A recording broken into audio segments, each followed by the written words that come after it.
ठाकरेंच्या शिवसेनेला सत्तेमध्ये यायचंय पण घेत नाहीत असं चंद्रकांत पाटील यांनी म्हटलंय।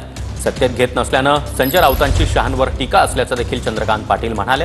ठाकरेंची शिवसेना मागे लागून सत्तेत आली नाही तर महापालिका निवडणुकीमध्ये ठाकरेंना उमेदवार देखील मिळणार नाही असा दावा चंद्रकांत पाटील यांनी केला आहे।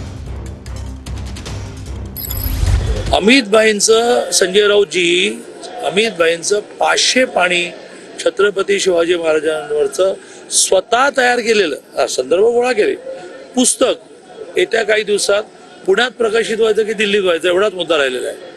ज्या पुस्तकाचं वाचन केल्यानंतर संजय राऊतजी तुम्हालाही चक्कर येईल की शिवाजी महाराजांचा अभ्यासाने इतका केला।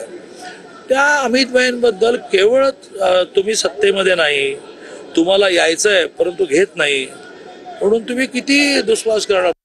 असं आहे की शिवसेना मागे लागून देवेंद्रजी, एकनाथजी, अजित पवारांना आणि वरच्या नेतृत्वाला कन्व्हिन्स करून आली नाही। यायचं की नाही, घ्यायचं की नाही माझे विषय नाही, तर महानगरपालिकेला मुंबईसारख्या ठिकाणी उभं करायला माणसं मिळणार नाहीत। आता याचा अर्थ असा आहे का की ते मागे लागले तसं मी म्हणतोय? याचा अर्थ असा लागला आहे का की आम्ही नाही आहे म्हणतोय तसं? मी आपलं प्रेडिक्शन दिलं की जर ते सत्तेवर आले नाही तर गळती गळती गळती गळती गळती करत लांब सोडावं, कोल्हापूर पुणे माणसंच नाही मिळणार, मुंबईत माणसं नाही मिळणार।